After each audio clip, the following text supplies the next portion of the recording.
Thank you for attending our Black Ambition Prize overview event. So tonight what we're going to do is we're going to go over the entire application and really break down the most important sections so that we can set everyone up for success in this program. So we will start with just a brief overview, and I will share my screen. There we go.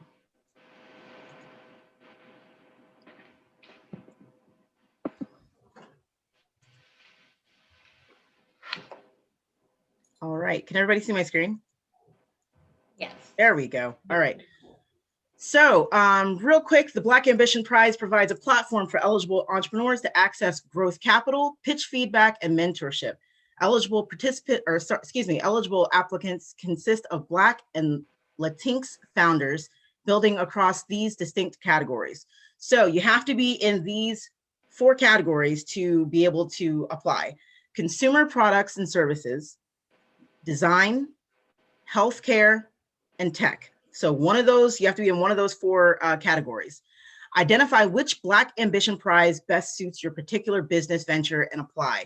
So the entire program is consisted of these 2 prizes. So the first one is the Black Ambition Prize, which goal is to fund bold ideas and to help reduce barriers to capital. Black and Latinx entrepreneurs will be eligible to receive mentorship and win up to $1 million in funding.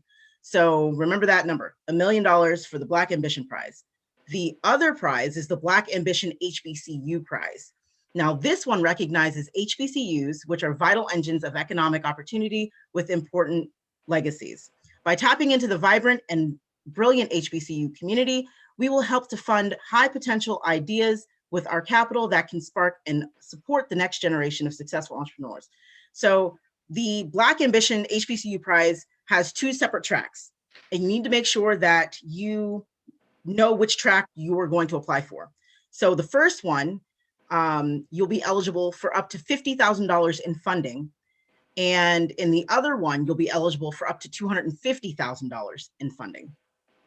Now, whichever track you decide to apply for, you will still be eligible for mentorship no matter which one you choose. So whenever you click Apply Now under the Black Ambition HBCU Prize, it'll take you to this page. On this page, you need to go to the right side where it says the Black Ambition HBCU Prize and click on the button that says click here to apply. Now, the text on this page pretty much is just exactly what we just read, what's on the website.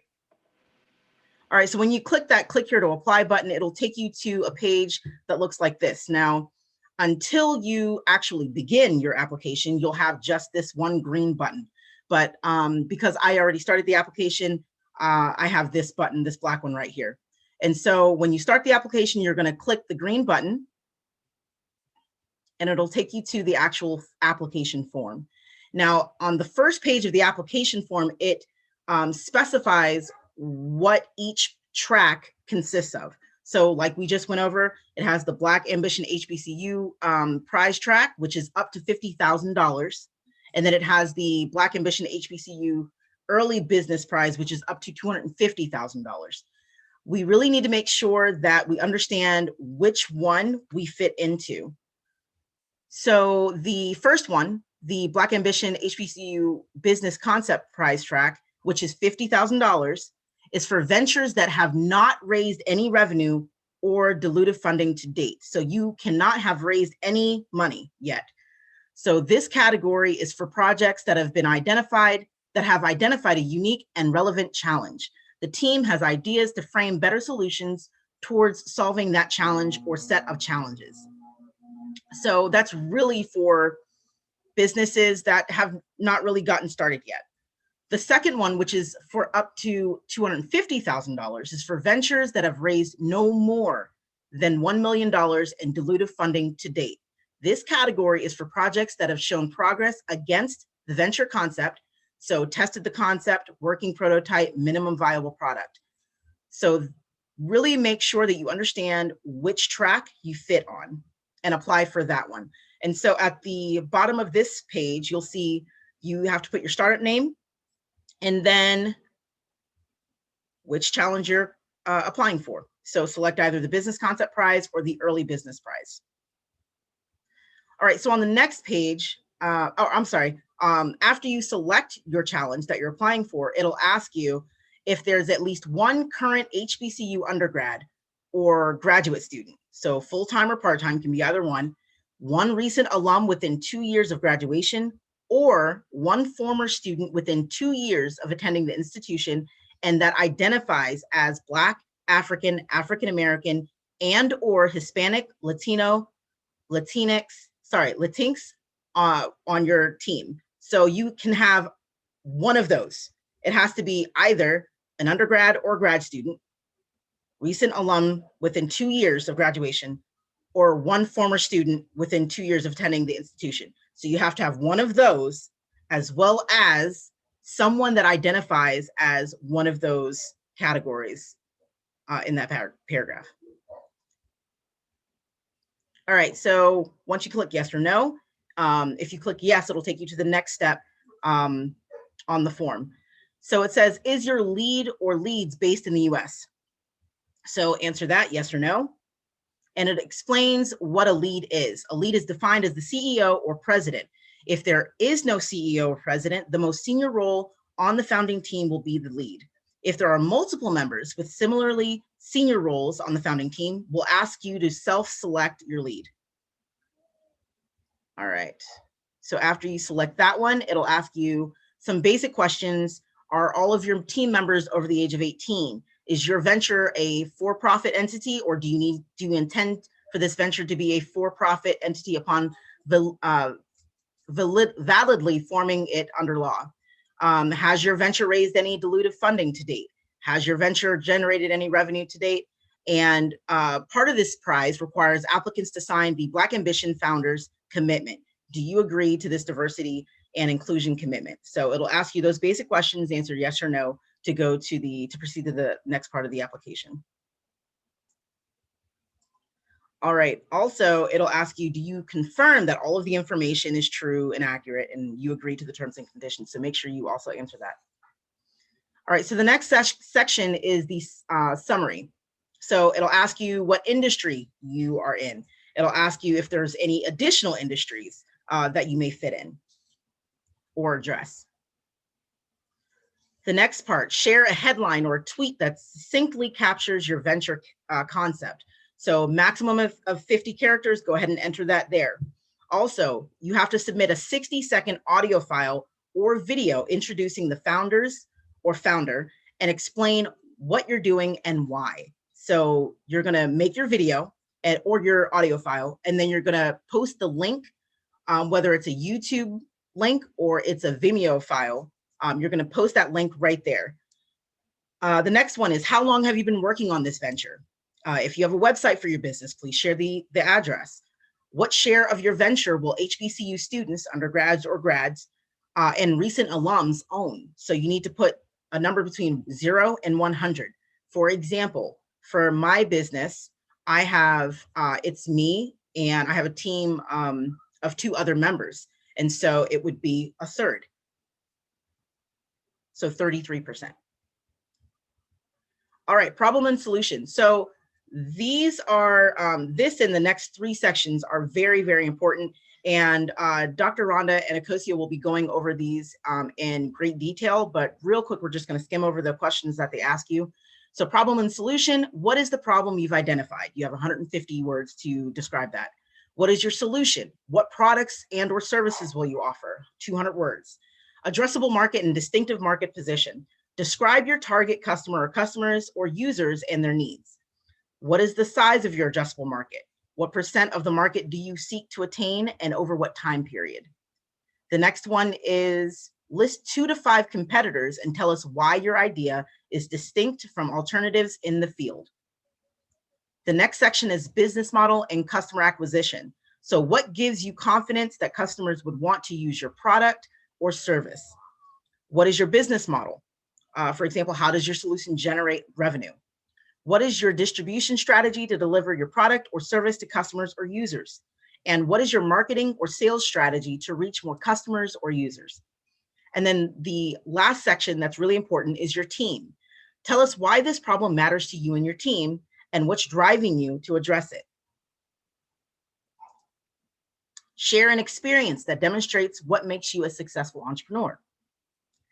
And then at the end of this page, they're going to ask you to invite your team members. You can add them individually or add them in a batch. And then it will post your team member name, your role, and email at the bottom. As you see, my name, role, and email is there. All right, next. At the top, there's going to be a running bar that lets you know how far in the application you are. You're going to have to enter very basic information, your name, gender, race. If you prefer to self-describe, indicate it there. Do you identify as a member of the LGBTQ plus community? They're going to ask you if you have a LinkedIn URL or a personal website. Are you the lead for your team? Again, they explain to you what the lead is defined as. They also here, though, explain that the lead cannot apply to multiple Black Ambition prizes in the same cycle. The lead will be required to sign the Black Ambition Founders Commitment, and the lead should be based in the US, as well as need to agree to the terms and conditions and privacy policy. Let's see, it'll ask you what your role in the company is, specify your role within the company, ask for your email, phone number. If you're affiliated with an HBCU, which of the following best describes you? So just basic questions. Also, you're going to need to upload your transcript. It can be official or unofficial. Let's see. And then, are you on the founding team, and which state are you domiciled in? And then after that, it will have a checklist or summary of all of your answers that you put in the application form. And you just need to go through all of these answers and make sure that everything is correct. And that is the overview of the application. Right, let's stop it.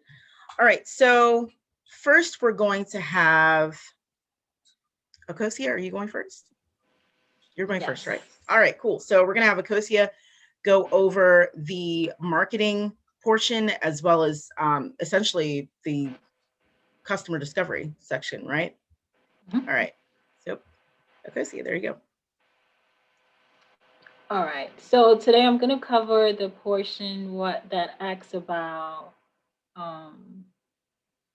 what your problem is and all of that. Tiffany, will you be putting up the slides? Yeah, I can put your slides up. One sec. Thank you.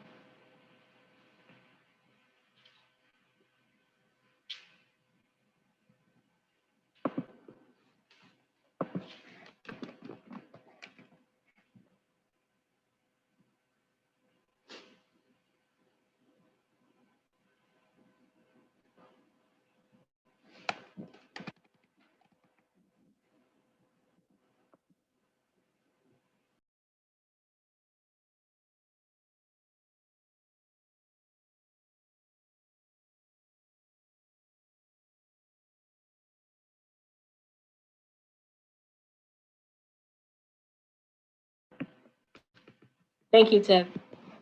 So the first question that it asks is what problem are you solving?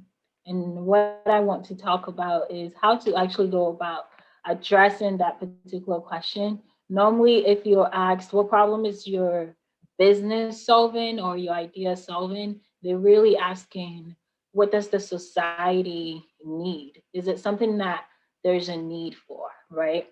And when you think about need, normally our needs are the things that we need, we must get handled right now, right? So most of the time it has to do with thinking about, is my problem actually solving a particular pain right now? So what is the pain that my customers are having? So most of the time it's good to think about your customers before you think about the problem you're solving. But in this question, in this application, they ask the problem first. That's why I have it first. But if you're a little confused, you want to go back and look at your customers, who my customers are, and then how what are the immediate needs. So an example here is even emotional payoff, because sometimes it may not be a need as in, they have a particular disease or something like that and they need a particular solution.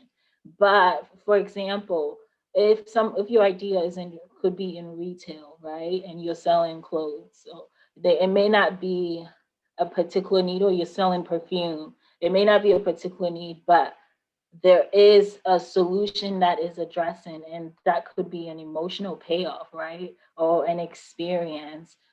Some people say that people buy Mercedes and the BMWs because of the experience, right? It's not that the car is not getting all of us to the same location, right? But it's about the experience.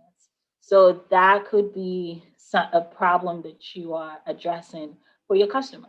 But then there are real that problems that we can say are more tangible, and we can feel the pain, and the customer is maybe losing money or maybe losing sleep, a particular pain that you're addressing. So that could be that maybe their current solution or what they're going through right now is too expensive, right? We all don't like to overspend, or is it inaccurate, right? Is the information that they're getting not consistently accurate? So those are the things that you want to think about. Wow, what is my problem actually addressing? What is my solution actually addressing concerning my customers? So start with the customers and then think about the problem that is addressing. All right.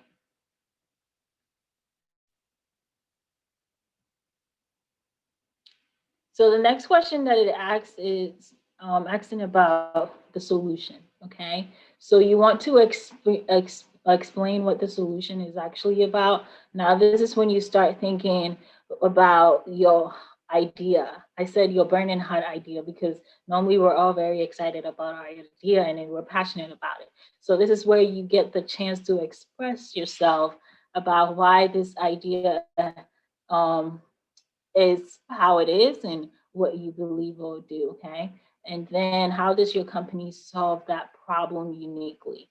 This is probably very important. After you state and explain and express yourself about your hot idea, you want to also add that this solution is different in this particular way that is not being done right now, or this solution is different because of this particular gap that is addressing. You're welcome to even add, percentages and numbers that really expresses the solution. You can do that in the problem session as well. I think numbers always help for our minds to quickly capture, the pain or how relevant the solution is and why we need it now. So you can do that for the solution part. So now we're just going to look real quick at the early stage of Facebook, okay? Since we're talking about problem and solution, if you pay attention right here, if you were to ask the founders of Facebook what the problem was that got them started, they will say that Harvard University's online network is very limited in functionality and not fun. Students want a solution to communicate online. Okay, so this expresses there's a need, that the online network is very limited, right? That's a pain. So that the students need it addressed. So the solution that they decided to come up with is an online communication for Harvard students with the possibility to connect with friends. And so right there, you start to see how Facebook came about, right? A communication platform that you all of a sudden can talk to your friends on the campus. And that's how it started, without having to go through what Harvard online network currently had in place then. So it's a place where you can share photos and interest and chat and do other stuff. So I hope that helps to kind of visualize in the beginning, because most of the ideas that we'll be submitting here are new ideas or the ideas that have traction. So I decided to put this example here because you don't want to lose track of people because you have such a big picture, right? We want you to capture the early adopters, like the early people that really, really need that situation addressed, because they're the ones with the immediate pain. So if you capture those people, then we can really kind of relate. Even though in the future you will add different customers and different segments, just really focus on those people that really need your solution right now. All right. Another example is Google. So what would Google say their problem was that they were addressing in the very beginning? They would say the problem was irrelevant search results of existing search engines, right? It is hard to find what you are searching for. I don't know if you guys remember, but Google really made it efficient, right? As far as searching for something and bringing out the relevant results that you need, right? Even though before they came, there was Yahoo, okay, which they talk about their existing alternative. So they were saying that the solution that they're going to bring is to develop a technology that would allow users to search and find relevant content. So right here, you can see that while Google actually did that, that today I can search for relevant content and find exactly what I need without scrolling all the way to the bottom. So that is the problem solution fit right there for Google. All right. So now the next batch asks about your target customers. And this part is very, very important. You want to have your customers in mind all throughout your ideation and your business, creating a company and growing your business, always having your customer in mind. So that is why I said you can start with this question first so that it will be easier for you to address the problem for the customer and then the solution for the customer. All right, so let's talk about your customers. You see that we have an S here in the parentheses, and that is because you may have multiple customers, and we call those grouping customers into different segments.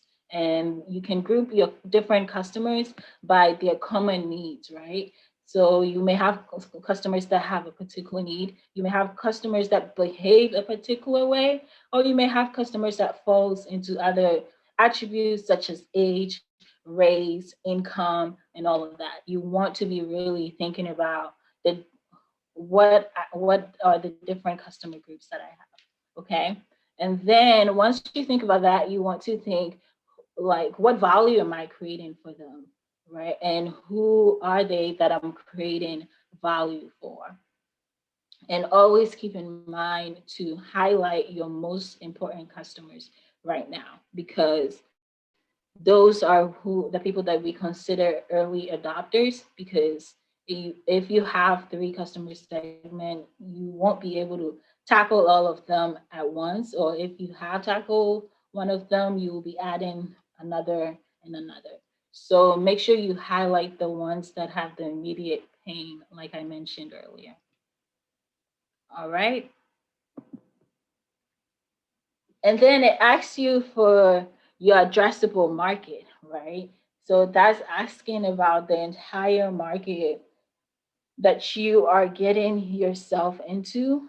The way we go about that is there are different ways that you can go about figuring out the total addressable market. So, for example, if you're going into construction, the market revenue for all construction is in the trillions. And so it's important to know, if you're going into food, what is the total revenue, right? The total addressable market for the food industry. Then you can break it down to different sectors. But some things that can help you is the Norfolk State University Library. You can ask the librarian to help you with that. You can ask your local library. There's Slover Library, and there are other libraries even just in Norfolk. And if you're outside of Norfolk, you can ask your local librarian to help you with your market research. And also Google, actually. Googling right away, you can find a credible source that can give you the total addressable market, how much revenue is coming into this particular industry altogether. That's your total addressable market. And then um, some sources that I like are Mental and IBIS World. I know in my university days, and even now, um, the university that I graduated from, I still use our library for, especially for IBIS World, because that I've gotten incredible information concerning the industries that my clients are working in and the industries that I'm interested in as well. I do, before you enter into that industry, you want to know how much money is going into that industry and how much of it is going where, right? So you'll be able to position yourself better. Recently, Sensors Business Builder is a new platform too. And we'll make this slide available. Once we do, you'll be able to click on the link. But that is another platform actually that breaks down that information as well, from retail to construction to information technology. You'll be able to understand that as well. But I would say that this one is based on states and cities. So if in case you wanted to say, okay, we're starting with Virginia and this is how much Virginia is receiving, then this would be a good place to look at, the Census Business Builder. All right. I wanted to show an example of one of our clients that we're working with. They're in the food industry, and they are a profitable business called Precise Portions, but they already have a new solution that they're bringing out, and it's a tech solution in the food industry. Okay, so we had to then look at the total addressable market, because what they want to do is have an AI solution for people that are interested in multicultural food. And so that touches a lot of different sectors. And so what we had to do was look at all the different sectors that they fall under. And so as you can see here, we had to look at telehealth, we had to look at what government is spending on nutrition, and combine all of that. As you can see, it's all in the billions. And so then they were like, we within 5 years, starting from year zero, meaning starting from when we get funding, we believe we can capture this particular amount, right? And the amount that they said they can capture is in the center here. But this is just an example to show you that you can think throughout the total addressable market, because your solution may be touching multiple markets. So you want to pull all of that in and then say that this is what we believe we can capture within 5 years. And so that's how you go about that. So first, determine the industry and determine the sectors that are in the industry that falls under. And then you can say my solution fit here. So this is how much we can capture. All right, hope helps. So it also asks about your competitors and your existing and the existing alternative that is out there. That's when you start talking about looking at other solutions or other ways that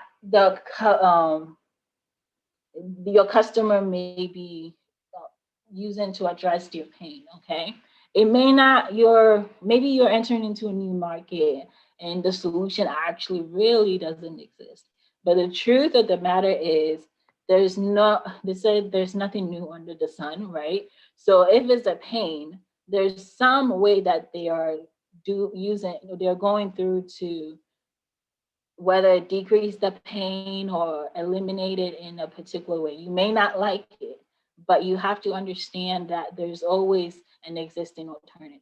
I hear a lot of entrepreneurs and innovators say, oh, there's nothing like mine. Yeah, there's something, right? Because if that pain exists, that person will be handling it somehow. And it's your responsibility to let go and figure out how are they handling the problem right now, what solutions are they using to address the problem. So for example, Facebook, we looked at Facebook example problem, and you should know then that before Facebook was a hit, I don't know about some of you youngest, but there was a MySpace and there was a high five, right? And so that was the existing solution, existing alternative then. Okay. All right. For Google, you can think already is that there was Yahoo search engine before there was Google search engine. So that was the existing solution then, one of the existing solutions. All right.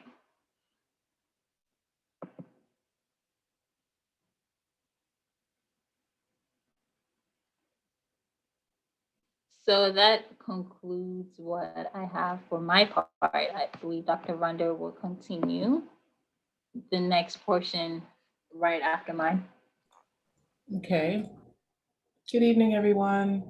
I'm going to be talking about business model and customer acquisition and the team sections. So I'm going to share my screen.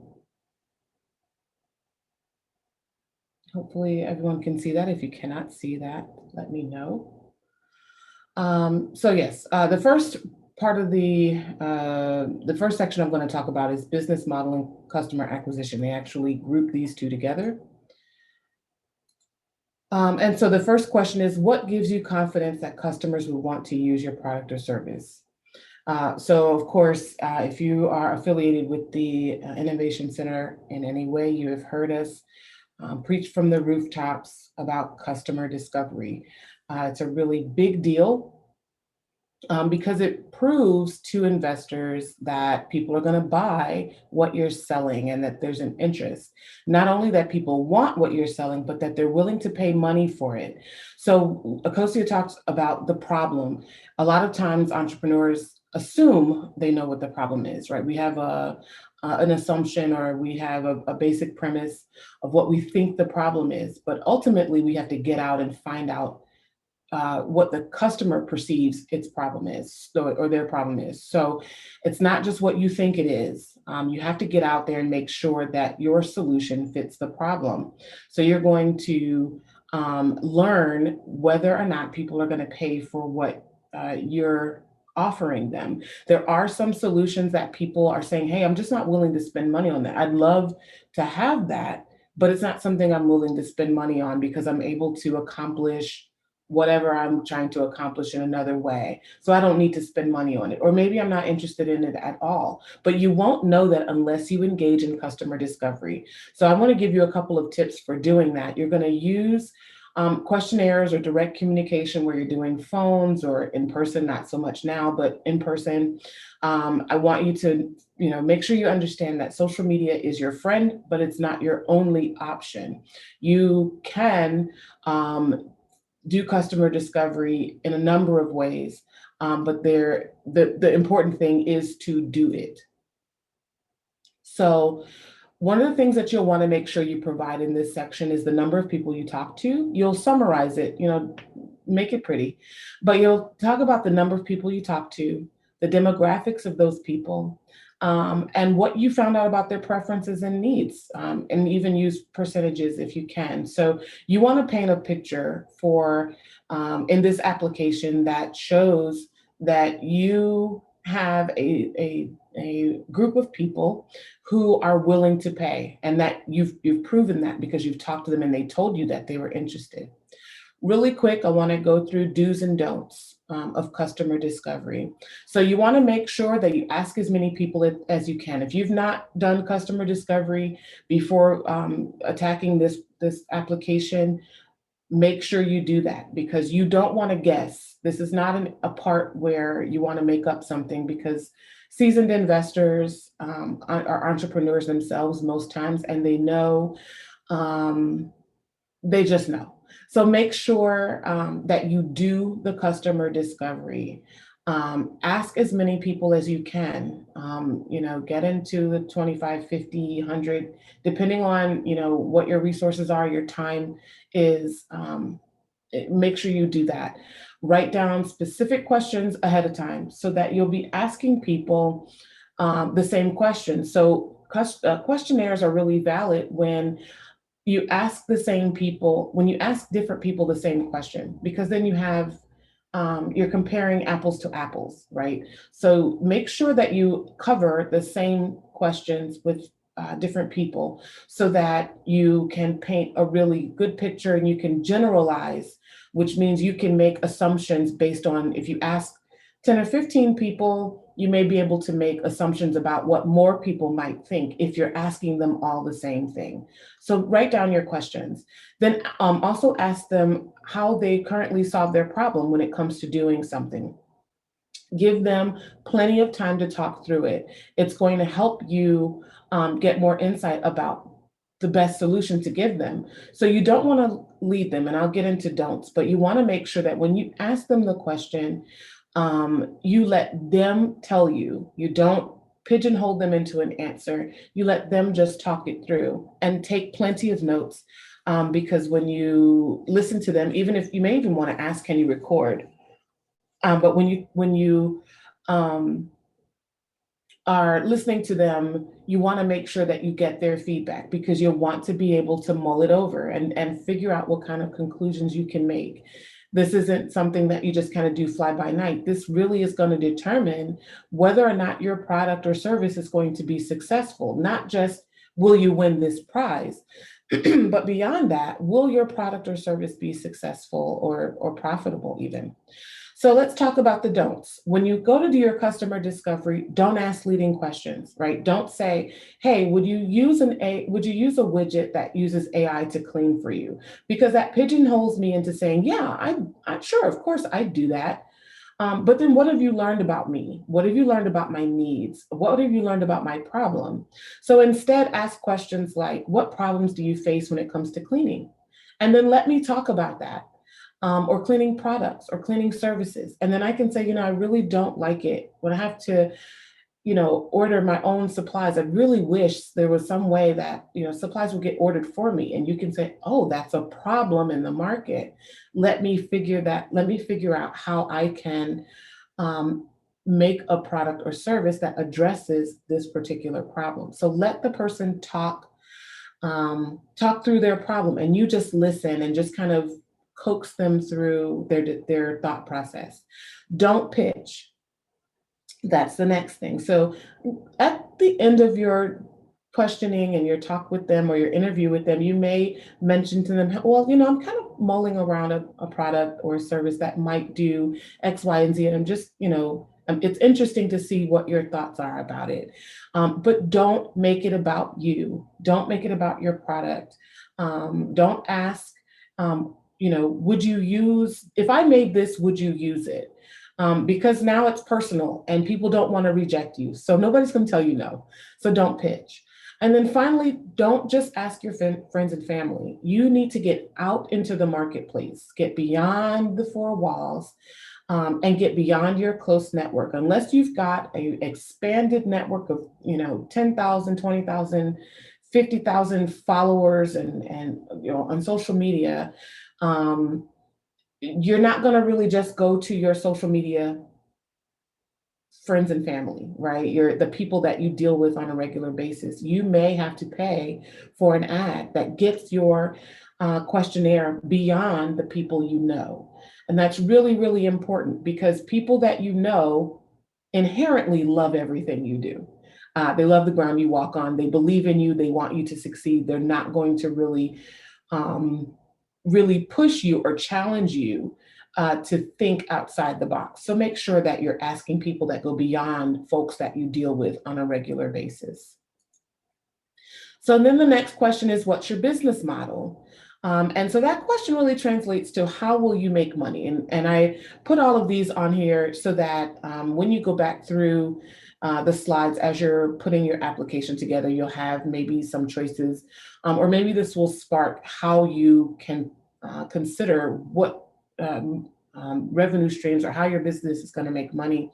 You'll have this kind of as a menu of things to choose from. So ad-based, as you could see it when Akosia put her slides up, you could see that Google's revenue streams, one of their revenue streams was from investment because they intended to get some money from investors, but then they also intended to do ad revenue. So you can sell space on your website, excuse me, if you are if you know you're going to get enough traffic that people are going to want to see ads from Google, ads from, other products on your website, which we see all the time. You read an article and you're constantly scrolling past ads. So that can be a part of your revenue. Affiliates, are you going to partner with other products, and excuse that typo, promoting links to TO, other products, and collecting commissions. So you may connect with other businesses, other entrepreneurs, and say, hey, I'll sell for you, you sell for me, and let's share revenue from that. And then of course there's transactional, where you have web-based or direct sales. So that's, dollar for item or dollar for service. It's very straightforward. The subscription-based model, where people are paying on an ongoing basis to access or use your product. So that's very, very popular now with lots of things. You've got the subscription boxes, you've got subscription software. Most products now are on the cloud, where you can access their software as long as you're paying them. And the moment you stop paying, you don't get to use their software anymore. So that's, that's been applicable to clothing services, to jewelry, to scents or perfumes. That subscription-based model has become very popular. And also resellers, hiring agents or other people to promote your product or sell for you. They make money and then they sell for a premium, or they mark up your price and sell for you, and they pay you. So you create indirect sales. There's retail, if you're going to be in brick and mortar, if you're going to be in an actual store, or if you're going to hold shelf space. So you may not have a store, but you may be in Target or Walmart or some other type of place where you're actually getting physical walk-ins and sales. And then there's the freemium model, where the product is free, but the service isn't. And that's really popular as well, especially amongst apps. So the app itself is free, and maybe the basic service to kind of browse around is free, but to actually use the product in a meaningful way, people have to pay for that.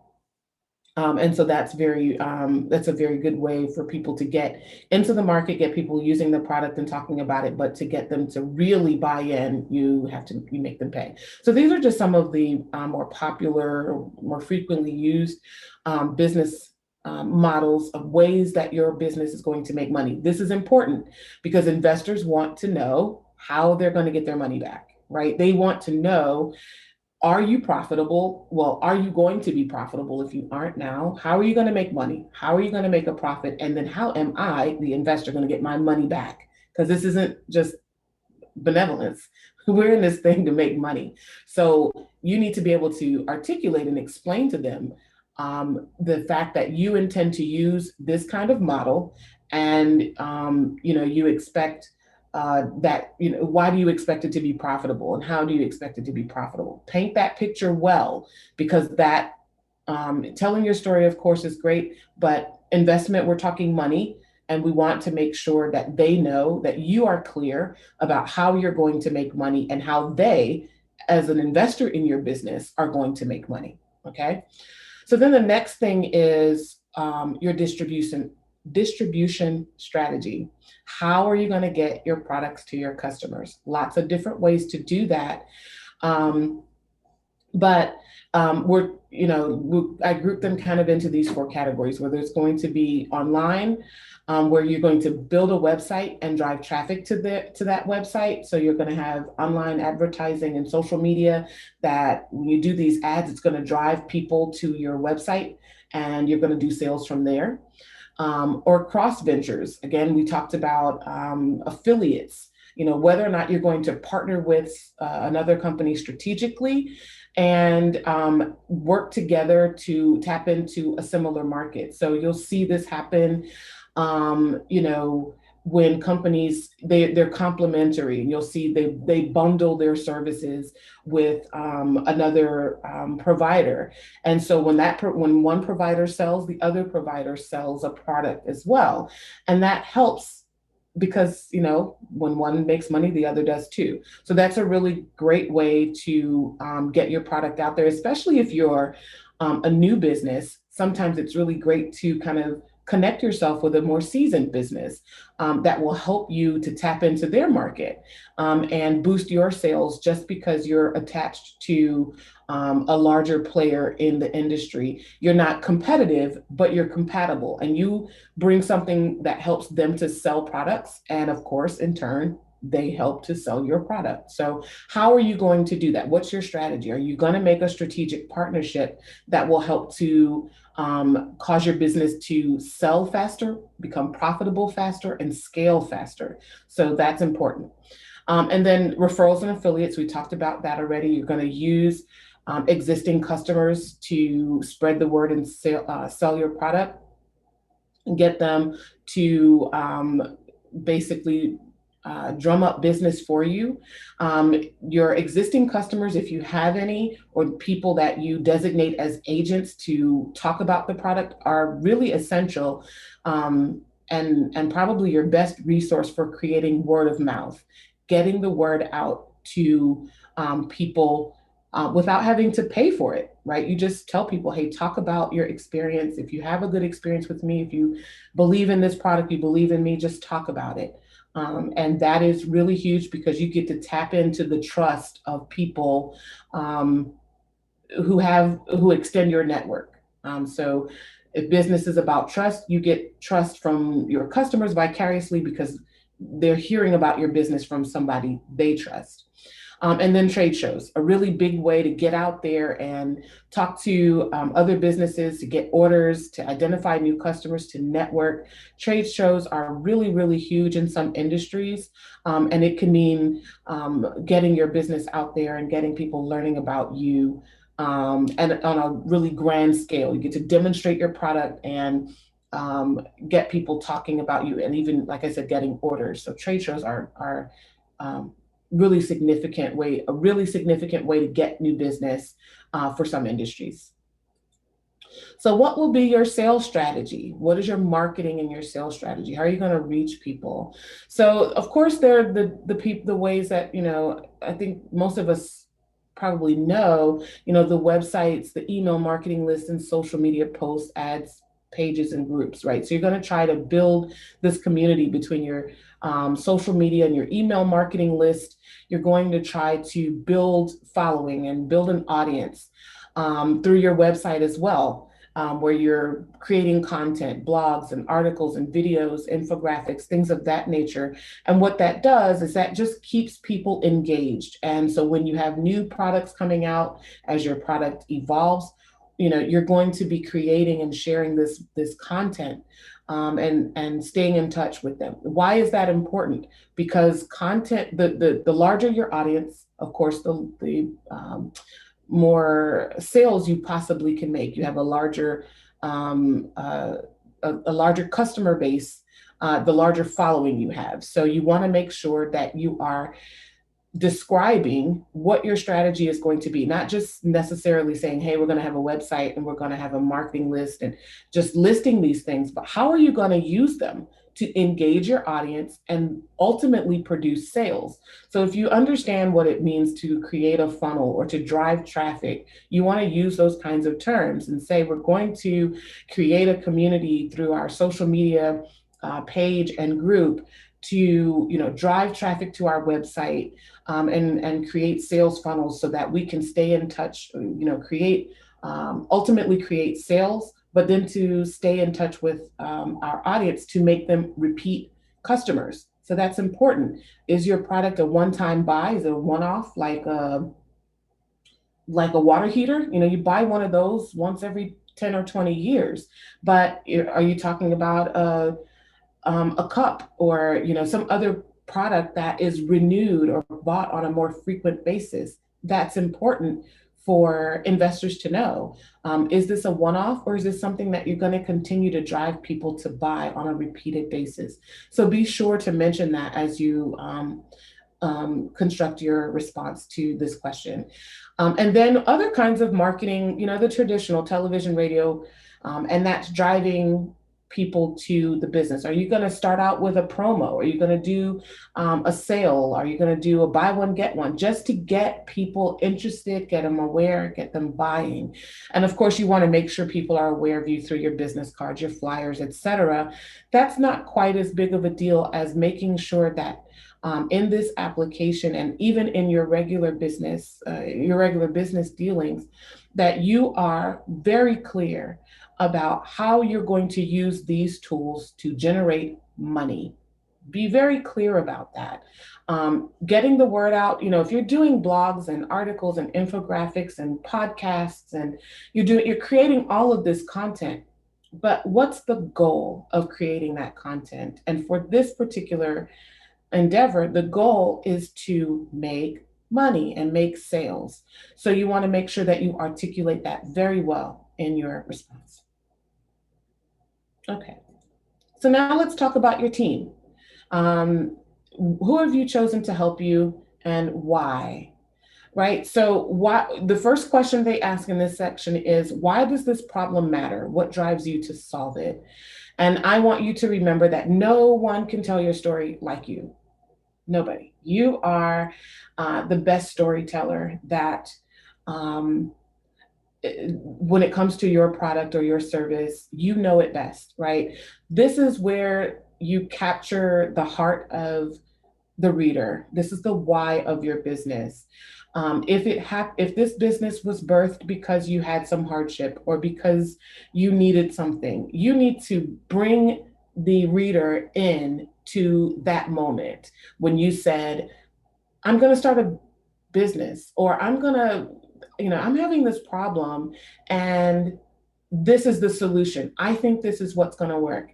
Bring them into your thought process. Let them feel why this venture is important to you and your team and how it's going to impact others and whom it's going to impact. So make sure you include that. Why is it important to you? But also say who it's going to impact. If you think this is going to make eradicate hunger, if you think this is going to bring security to foster children, if you think that this is going to have a positive effect on the environment or in communities of color or whatever it is, you need to make sure that you have an impact. And even if it's not what we might see as significant or as altruistic as, building up the community in some way.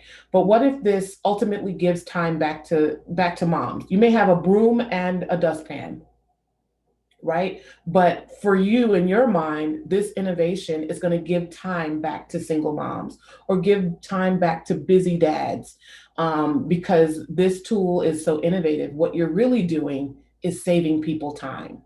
And time is very valuable because it's a commodity that we can't renew. So think about the impact and make sure you convey that impact, not just I'm going to put a great product on the market, but really, what are you telling people that why is their life going to be better because they used your product? Make sure you make that connection. Make sure you talk about the connection between your team. Why are you together? Did you go to business school together? Are you childhood friends? Did you connect over this idea? Did you meet in the library and figure out you all had the same problem? What is it? Why are you connected? Sell your story more than you sell the product. Sell your team. Give the venture your team's humanity. So make sure you convey that very well. Again, you tap into the money and the feeling. If you can get the feeling, sometimes you can, it makes it easier for people to open up their pockets and their pocketbooks when you've connected to them on an emotional level. So please make sure you do that. And then share an experience that demonstrates what makes you a successful entrepreneur. And this may be a challenging question for some people, but especially if you're a new entrepreneur. So if you have a previous business, share the highlights here. Success is different for different people. So even if your business closed, let's say for some reason you closed a business, whether you feel like you failed or it just, phased out, whatever, talk about what you did. How fast you grew the business, how long you owned the business, what kind of impact you were able to have. If you did any community events or community service, talk about those things, highlight the good stuff. And even, people sometimes think, oh, well, I wasn't successful because I closed my business. You were successful because you started, because you had the courage to take the risk that a lot of people don't have the courage to take. So say that, hey, I took the risk. I quit my job. I did this full time for a year. I created, so much in revenue. I created a job. I helped somebody else.